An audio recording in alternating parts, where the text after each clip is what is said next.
Assalamualaikum warahmatullahi wabarakatuh. Selamat siang teman-teman kelas 12 SMA Negeri 1 Subang Kabupaten Kuningan. Apa kabar semuanya? Mudah-mudahan kalian semua dalam keadaan sehat walafiat. Oh ya teman-teman, gimana video pertama dan kedua yang kemarin Ibu share, sudah pada nonton kan? Mudah-mudahan kalian udah pada nonton dan disimak dan didengarkan ya. Nah, kita sekarang mau bahas, temanya itu bebas, tapi mungkin Ibu mau sedikit sharing-sharing dan berbagi beberapa tips supaya kalian bisa berpeluang lolos ke negeri gitu. Nah, pembahasan yang pertama gini, kalau misalnya teman-teman di SMA Negeri 1 Subang mau daftar kuliah ke negeri, Ibu sarankan sebagai guru BK di sekolah kalian, di sekolah kita, kalau bisa kalian itu jangan mendaftar ke kampus-kampus yang passing grade-nya tinggi, yang masuk ke passing grade tinggi di Indonesia. Apa aja sih Bu kampus-kampusnya? Oke, mungkin salah satunya yang tiap tahun selalu unggul ya, selalu nomor 1 sampai 10 di Indonesia itu ada UI, Universitas Indonesia, ada ITB, ada ITS, ada IPB Bogor, Pertanian Bogor, yang tadi Teknologi Bandung, ada Unpad, Universitas Pajajaran, ada Unbrau, Universitas Brawijaya itu di Surabaya, ada juga USU, Universitas Sumatera Utara, ada yang Universitas Hasanuddin, Sultan Hasanuddin gitu, nggak tahu sih apa namanya, lupa. Pokoknya itu di Sulawesi deh tempatnya. Terus ada lagi apa lagi ya? Pokoknya itu sih beberapa kampus yang selalu masuk passing grade tinggi. Nah itu kan mohon maaf dalam tanda kutip itu levelnya udah tinggi banget dan persaingannya itu sangat-sangat ketat ya.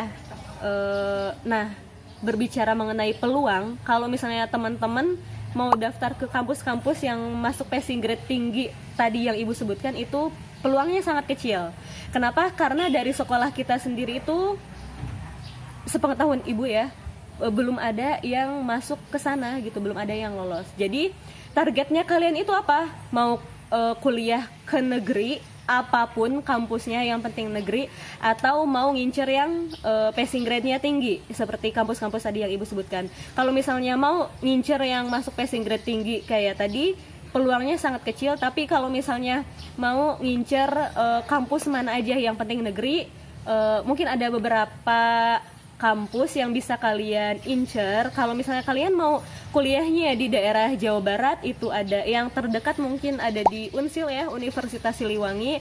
Nah alhamdulillah di tahun 2020 itu banyak yang lolos jalur SBMPTN, tes tulis secara nasional ke Unsil.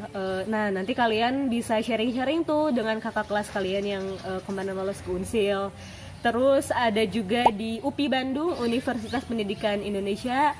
Nah alhamdulillah tahun ini juga 2020 ada yang lolos jalur mandiri, 1 orang kemarin yang lolos, yang daftar SNMPTN dan SBMPTN-nya kebetulan nggak ada yang lolos. Terus ada juga di Unsika nih. Nah Unsika itu Universitas Singa Perbangsa Karawang. Mungkin teman-teman masih asing ya, agak asing nih dengan Unsika ini.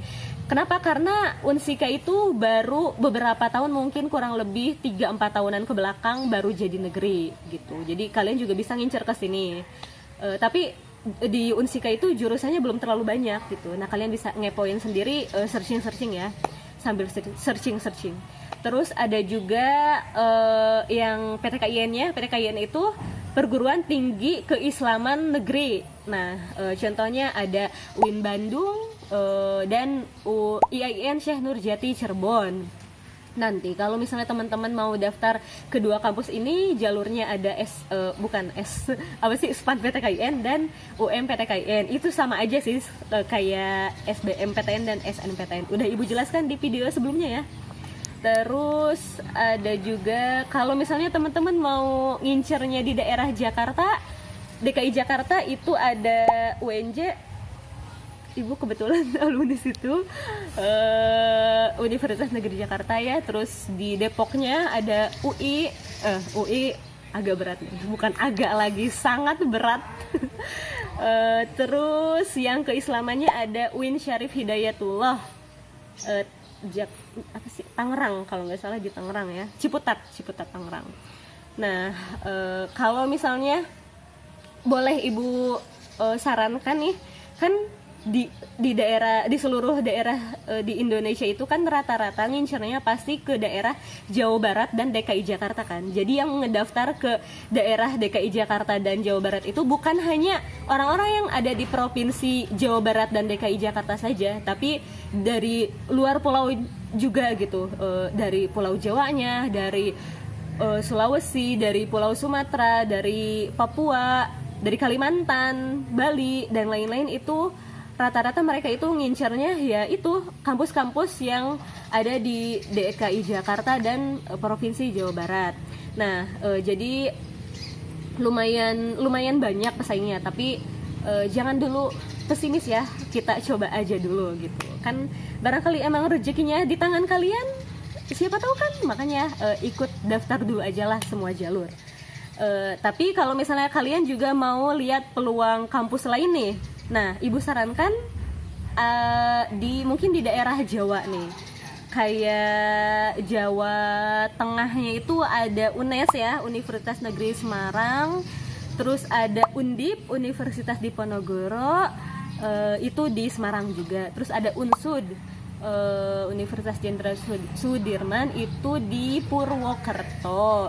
Juga ada UNY ya, Universitas Negeri Yogyakarta. Kebetulan tahun lalu yang lulus angkatan 2019 itu ada yang lolos SBMPTN di UNY. Hebat kan? Nah, barangkali teman-teman di sini juga ada yang lolos gitu. Amin, mudah-mudahan. Terus kalau misalnya kita bergeser lagi ke sebelah timur lagi, itu ada di Surabaya ya. Kalau Brawijaya itu mungkin persaingannya lumayan susah gitu. Jadi bisa kalian incer yang Universitas Negeri Malang.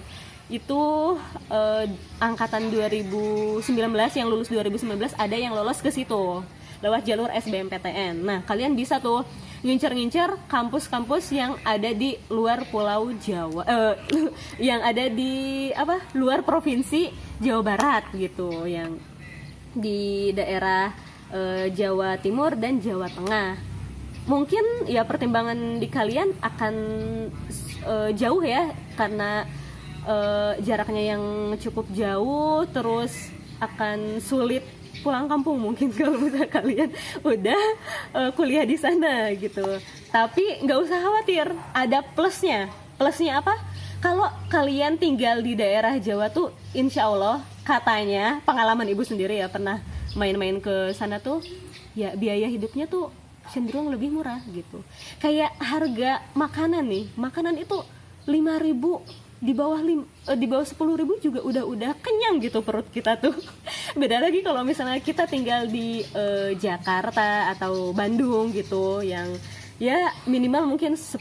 Tapi banyak sih warteg-warteg di daerah Jakarta dan Bandung juga yang di bawah 10.000 gitu. Ya pinter-pinter kalian aja nyari-nyari tempat makan kalau masalah biaya hidup gitu. Kayak gitu. Cuma memang terkenalnya kalau kita tinggal di daerah Jawa Tengah dan Jawa Timur, biaya hidupnya lebih murah gitu dibandingkan DKI Jakarta dan Jawa Barat gitu. Tapi kalau misalnya kalian tetap, Bu, saya mah ada pengennya kuliah di daerah Jawa Barat atau DKI Jakarta, nggak apa-apa. Toh tahun ini dan tahun lalu juga banyak kok yang lolos SNMPTN dan SBMPTN ke kampus-kampus yang ada di Jawa Barat dan DKI Jakarta gitu. Jadi jangan dulu pesimis. Sebelum kalian mencoba, gak usah takut gagal. Misalnya kalian gagal di SNPTN, ya coba lagi di jalur SBMPTN. Itu kalian akan gratis ya ikut tes SBMPTN kalau misalnya kalian sebagai pelamar beasiswa KIP kuliah atau beasiswa bidik misi. Dulunya itu istilahnya bidik misi ya. Terus kalau misalnya kalian gagal juga di yang tes SBMPTN, jangan dulu putus asa. Kalian juga tetap ikut jalur mandiri. Ibu juga sama ya, pengalaman ibu nih, kita sharing-sharing pengalaman. Ibu juga dulu pas lulus SMA itu ikut jalur SBMPTN, tes tulis SBMPTN.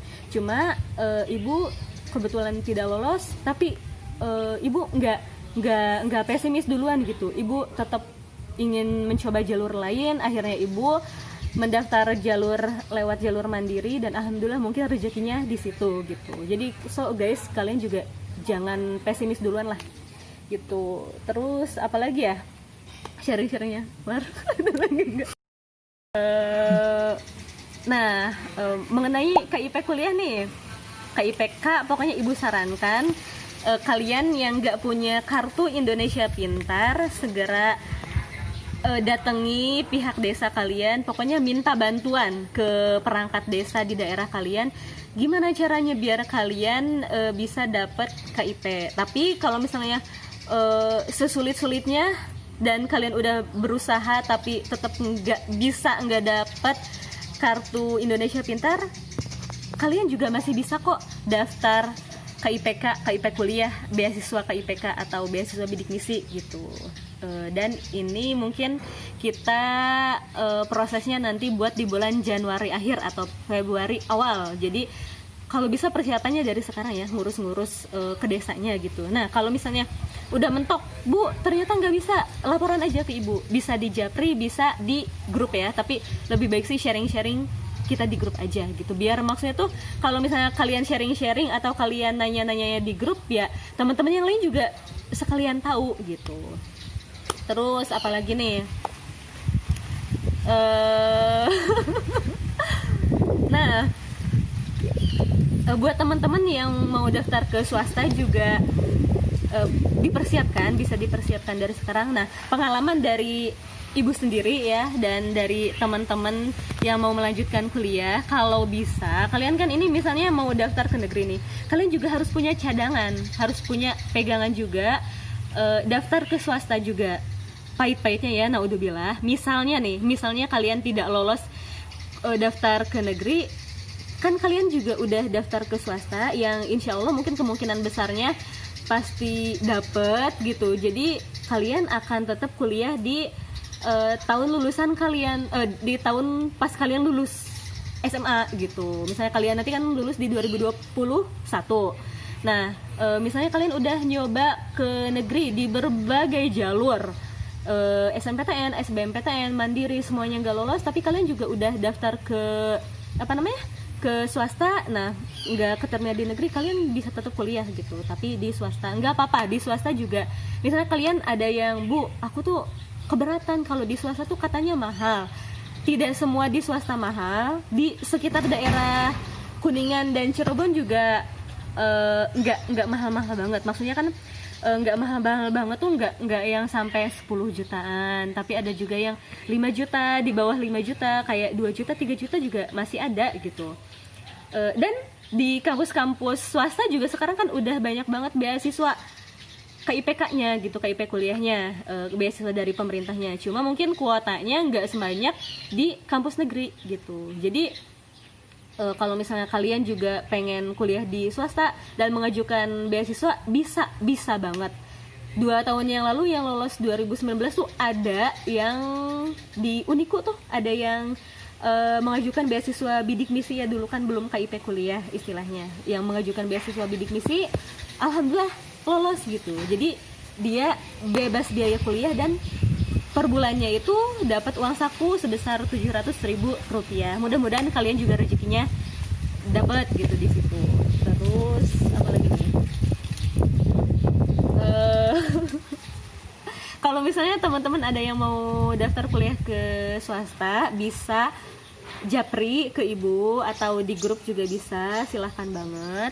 Terus biasanya kan tiap tahun suka ada sosialisasi dari kampus swasta ya. Cuma berhubung sekarang lagi pandemi corona, jadi mungkin sosialisasi tidak ada. Tapi ibu akan tetap men-sharekan mengenai info-info kuliah di swasta. Tapi nanti ya, soalnya belum ada info dari kampus yang bersangkutan juga gitu. Biasanya sih di akhir semester inilah atau awal semester depan gitu.